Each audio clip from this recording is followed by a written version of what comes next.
नमस्कार. ओम शांती. जीवनमूल्य चॅनलमध्ये आपल्या सर्वांचं स्वागत आहे. कथा सरिता भाग 1 मध्ये आपण आज एक छानशी उद्बोधक कथा ऐकणार आहे. महाभारतामध्ये वर्णन येतं की एकदा पांडव अज्ञातवासामध्ये असताना एका सरोवराजवळ द्रौपदीला तहान लागली आणि त्या ठिकाणी प्रथमतः धर्मराज युधिष्ठिरने सहदेवला पाणी आणायला पाठवलं आणि पाणी आणायला पाठवलं असताना त्या ठिकाणी ज्या सरोवरामध्ये तो पाणी प्यायला गेला, पाणी आणायला गेला, त्या ठिकाणी त्यास आकाशवाणी झाली आणि त्या ठिकाणी त्याला पाणी पिण्यास मनाई करण्यात आली. परंतु त्याने ते ऐकलं नाही, तसंच पाणी पिलं. त्या पाणी पिल्यानंतर तो सहदेव होता, तो त्या ठिकाणी बेशुद्ध अवस्थेमध्ये पडला, मृत अवस्थेमध्ये पडला.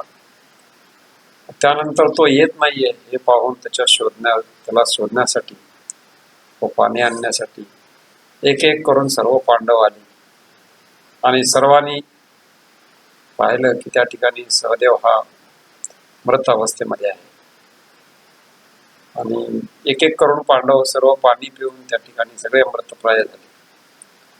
आणि त्यानंतर शेवटी युधिष्ठिर त्या ठिकाणी सगळ्यांना शोधण्यासाठी त्या ठिकाणी आला. त्यानं पाहिलं की सर्व पांडव जे आहेत ते मृतप्राय झाले आहेत पाणी पिल्यानंतर. तर त्या ठिकाणी परत आकाशवाणी झाली की त्याला सांगण्यात आलं आकाशवाणीद्वारे की हे जर सर्व पांडव परत जिवंत व्हावेसे वाटत असतील तर हे युधिष्ठिरा, तू मला विचारलेल्या काही प्रश्नाची उत्तर दे. तर त्या ठिकाणी युधिष्ठिराला त्या आकाशवाणीनं प्रश्न विचारला आणि तो प्रश्न कोणता होता? त्याने प्रश्न विचारला की या जगामध्ये सगळ्यात मोठं आश्चर्य काय आहे? तर धर्मराजांनी त्याला उत्तर दिलं की या जगामध्ये माणसाला माहीत असतं की मी एक दिवस मरणार आहे, परंतु माणूस अशा पद्धतीनं वागतो, अशा पद्धतीनं जीवन जगतो की मी कधीच मरणार नाही. आणि हे उत्तर ऐकल्यानंतर त्याला याच प्रश्नावलीला महाभारतामध्ये यक्ष प्रश्न असं म्हटलेलं आहे. आणि हे ऐकल्यानंतर त्याचं समाधान झालं आणि सर्व पांडव परत जिवंत झाले अशी आख्यायिका ऐकायला मिळते. यामध्ये आपल्याला उद्बोधन घेण्यासारखं हेच आहे की माणूस आयुष्यभर जीवन जगत असताना असं जीवन प्रत्येक मिनिट आणि प्रत्येक सेकंद असं जीवन जगतो की मी कधीही मरणार नाही, मी अमर आहे अशा पद्धतीचं तो जीवन जगतो.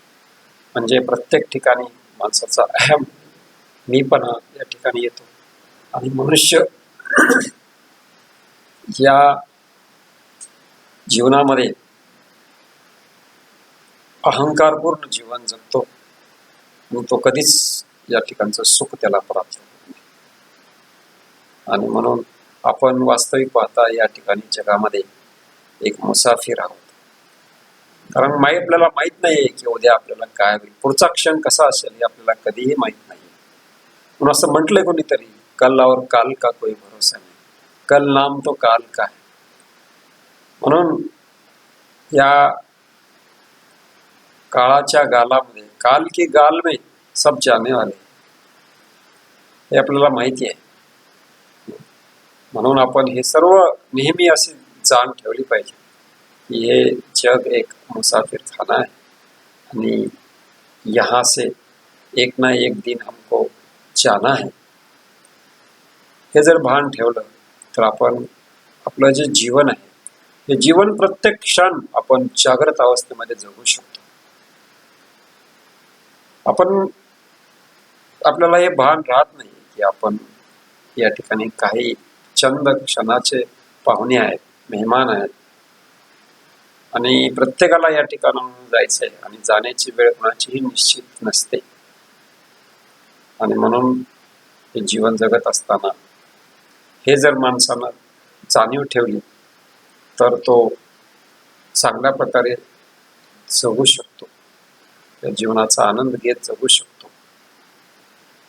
परंतु या अहंकारानं किंवा माणसाच्या जे षडरिपू म्हणतो, जे विकार म्हणतो, काम, क्रोध, लोभ, मोह, अहंकार आणि देह अभिमान याच्या वश होऊन, देहाच्या अहंकाराच्या वश होऊन मनुष्य आज इतका मधांध झालेला आहे, तो सगळं विसरून जातो. त्याला विस्मृती होते की आपण कशा प्रकारचं जीवन जगायला पाहिजे, कशा प्रकारचं कर्म करायला पाहिजे. आणि मग स्वतःच वास्तविकतेचं भान, मी कोण आहे, मला या जगामध्ये कशासाठी पाठवलेलं आहे, माझं किती काळ या ठिकाणी वास्तव्य आहे, मला कोणते कर्म करायला पाहिजे आणि मी कोण आहे हे मला जाणून घ्यायला पाहिजे. माझी स्वत्वाची पहिचान, स्वत्वाची ओळख हे मला करून घ्यायला पाहिजे. हे गोष्टी तो विसरतो आणि म्हणून या अज्ञान अवस्थेमध्ये मनुष्य जगत असल्यामुळं तो विसरतो की मला काय करायचे या ठिकाणी, या जगामध्ये येऊन माझं कर्तव्य काय, मी कशासाठी जीवन जगत आहे, या गोष्टीचा तो त्याला बोध होत नाही, त्याला समजत नाही. आणि म्हणून पर्यायाने त्याचं दुःख, हे जीवन हे दुःखाने भरून जातं. आणि म्हणून जर आपल्याला खरा सुखाचा शोध घ्यायचा असेल किंवा खरा या ठिकाणचा, या सृष्टीवरचा आनंद घ्यायचा असेल आणि आपल्याला आपण या सृष्टीवर कशासाठी आलो या प्रश्नाचे उत्तर जाणून घ्यायचे असेल तर आपण या एक वेळेस या चॅनलला सबस्क्राईब करा आणि आमच्या या जीवनमूल्य, व्यसनमुक्ती, निसर्गोपचार व अध्यात्म केंद्राला एकदा भेट द्या. या सर्व प्रश्नाची उत्तरं व आरोग्याच्या वेगवेगळ्या समस्याचं उत्तर या ठिकाणी आपल्याला मिळतील. आणि पुन्हा आपण या ठिकाणी नवीन अशा एका कथेच्या, उद्बोधक कथेच्या माध्यमातून परत एकदा भेटणार आहेत. आणि तोपर्यंत आपण या ठिकाणी आपला धन्यवाद. ओम शांती.